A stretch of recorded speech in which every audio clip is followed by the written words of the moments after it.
morning, everyone, and welcome back to the channel. My name is Mark, and I am your host, and we are YTCSC. Quick video today regarding where we are as a football club. Right now, not things not going great, not where we want them to be. Really, we're a club built on pride. We've got a standard that we need to keep, and right now in 2025, standard actually feels miles away. So another poor performance, another worrying result, this time against Dundee.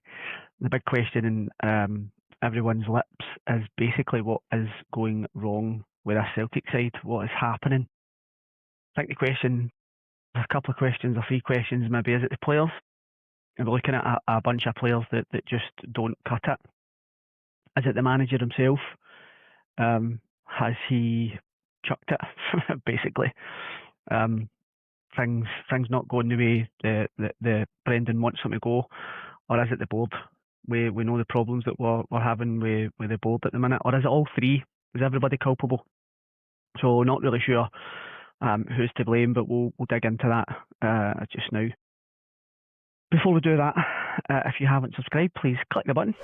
Takes 1 second, free, doesn't cost you a penny, and lets you get some Celtic content and watch when you want to, and you don't have to if you don't want to. So let's get into it.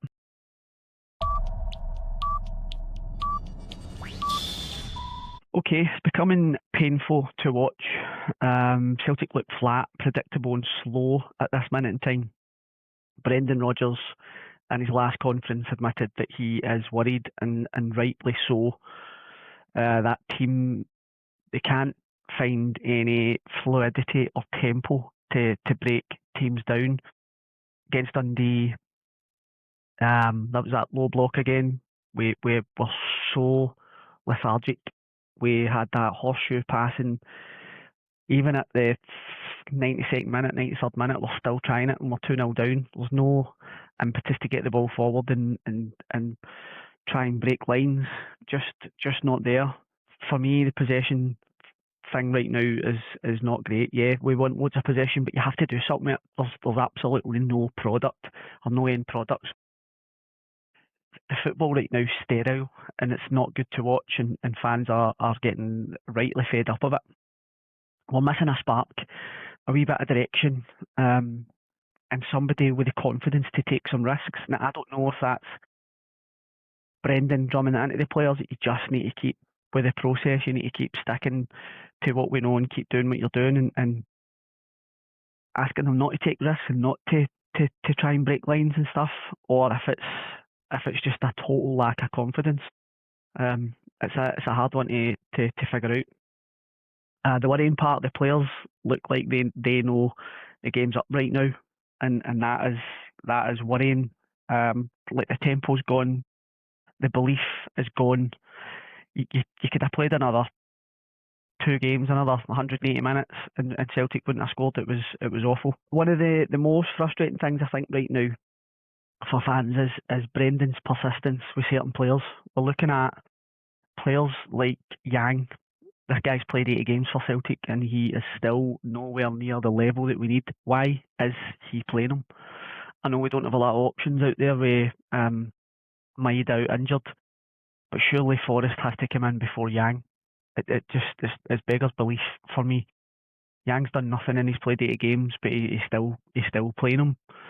Ralston is another one. Don't want to be too critical of the guy because he's been with Celtic for a long time. He's gave us a lot, but he's a hard worker and he's committed. But in truth, that's really it for me. He doesn't have what it takes to be a Celtic fullback. Doesn't get forward enough. Defends well enough at times, but he's not offering anything going forward. So I don't know why he's persisting with Ralston either. So the team are clearly playing to Brendan's instructions for me. He's telling them, you must stick with this horseshoe at the back. You must switch it from one side to the other to try and get an angle in to attack. But it's not there. Either we don't have the personnel, or the system is just not working, and I don't know how long we can keep doing that before something has to change. So I know that he changed it second half, went to a back three, and we went with two wing backs and two strikers up front, and it didn't make any difference. Johnny Kenny came on and had barely any impact, and I don't know if it was Johnny Kenny or the fact that we weren't getting the ball into the box. The ball was hardly in the box, and what's the point in that when you've got two strikers up front? It just doesn't make any sense. So we have lost a wee bit of pace in goals, both flanks and up top, and that's on the board. We know that's on the board. But even without that, the squad should still be capable of breaking teams like Dundee down, in my opinion. We need more energy, we need more movement, and the creativity just right now isn't there. We're relying on the boy to net out left, and although he's had a decent start, he's not really produced anything lately, very much.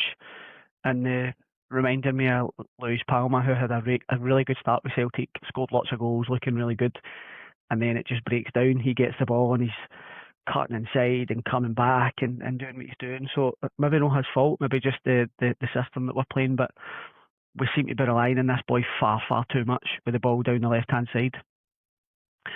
And for all Brendan's talk about sticking together and working through it, right now it's hard to see this group of players actually get through this. We talked about, and Brendan talked about, the next 21 days, or it was the next 21 days, we've got a lot of big games. We are 5 points behind Hearts. We've got Hearts next. We lose that, we're 8 points behind. And I know there'll be a lot of Celtic fans on saying this is a bit negative, and that's fair enough, right? But we are not playing good football. We are looking like we are scraping games when we're beating teams like Motherwell with goals at the end of the game. We're not destroying anybody. We don't look confident. We don't look like a team that can go out and beat many teams, especially this low block. You have to have something about you to do that, and we just don't seem to have it. So I think the next few games, I think the Hearts game in the semi-final will be super important for Brendan. I think these next run of games are really important for him. I hope he manages to turn things around and get the team playing again, and the talk of any problems with him goes away. But I am struggling to see how that's going to happen. I did when Brendan first came back in his first season, and we were playing poor football. I was one of the people to be I wanted them gone. I hate the whole slow pedestrian stuff. I'm not going to make that mistake again, because he turned it around and we ended up playing very fast, slow and beautiful football. So I'm hoping that he can turn it around, given a wee bit of time. But just these comments and stuff does not give me any confidence at all. So there's a bigger problem here. I think it does start higher up, right? The recruitment's been poor, and the board have completely failed to back him properly, right? And that is it. So they've chucked him under the bus, plain and simple. He's even hinted himself, like I said, with the comments with the Honda Civic stuff, to drive a race like a Ferrari. I don't know how that helps, to be honest. I think that's just another dig at the board.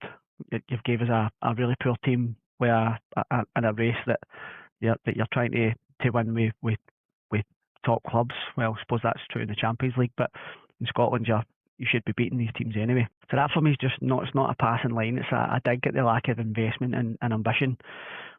But he should be culpable for beating teams like Dundee. There's no two ways about it. With what we have, we should be beating Dundee. So he needs to find solutions, and find solutions really, really quickly.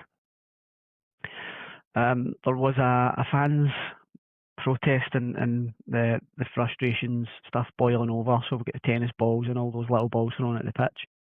I'll be honest, I do not like that. I'm completely against that. I don't want anything like that interrupting the game. It's a distraction to the players, and it doesn't help the team. And for all the issues with the board that I would like to see resolved, I don't want us to impact the team. We've already got enough trouble. So we can protest, we can demand more, but we must remember that we're Celtic supporters and we have to support the team. Stop the nonsense with throwing the balls onto the park and interrupting the game. Yes, we can sack the board and do what we want, but let's support the football team. Let's remember, first and foremost, we are Celtic supporters. So what's next for Brendan? He's been here before. He's worked his magic with struggling sides, like I said. His first season, we were looking poor. This feels different for me. It feels like something's missing. But listen, I've known to be wrong before, and as I said, I'm going to keep my powder dry on calling for any change and let the man get some time. He's earned that. Give him a bit of time. Hopefully, he turns it around. But I think the next run of games are really, really pivotal to maybe his job at Celtic. If he goes on runs like we did with Dundee, I don't think there's much hope for the Celtic team or this season or the man himself.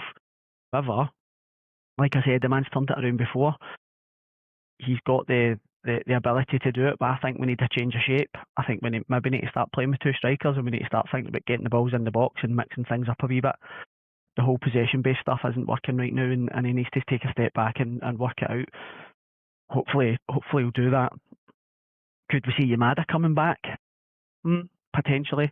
Give us some pace up front. Potentially not, because he's turned his back in these club signings, which that's another thing, another question on him. Is he just doing that to cut his nose off to spite his face? I don't know.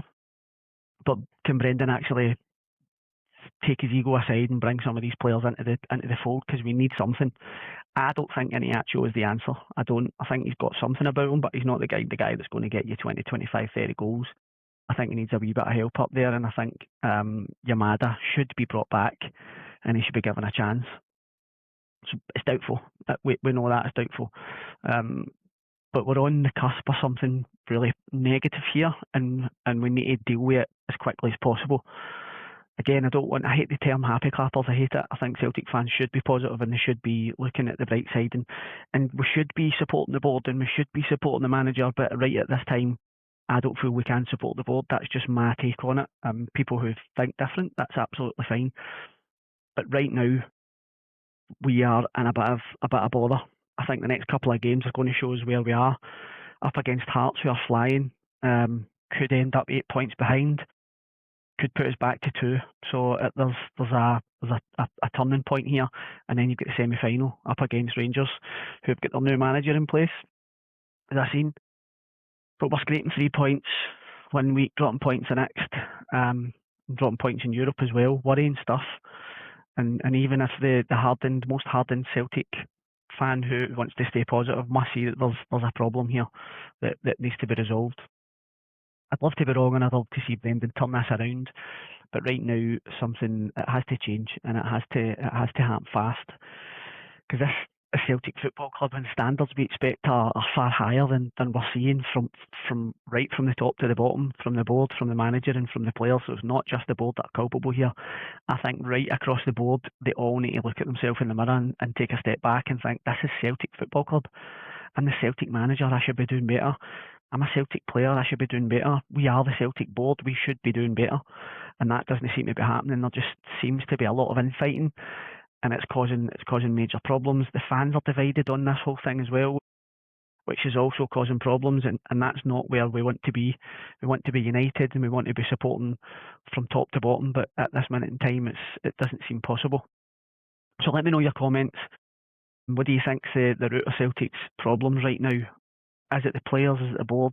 Is it Brendan? Is it all three? Do you think we can get through it? Do you think we should bring players like Yamada back? What's your thoughts on the whole situation? I know the whole thing is maybe a wee bit negative. Can we get through this period? If you think we can get through it, how do we get through it?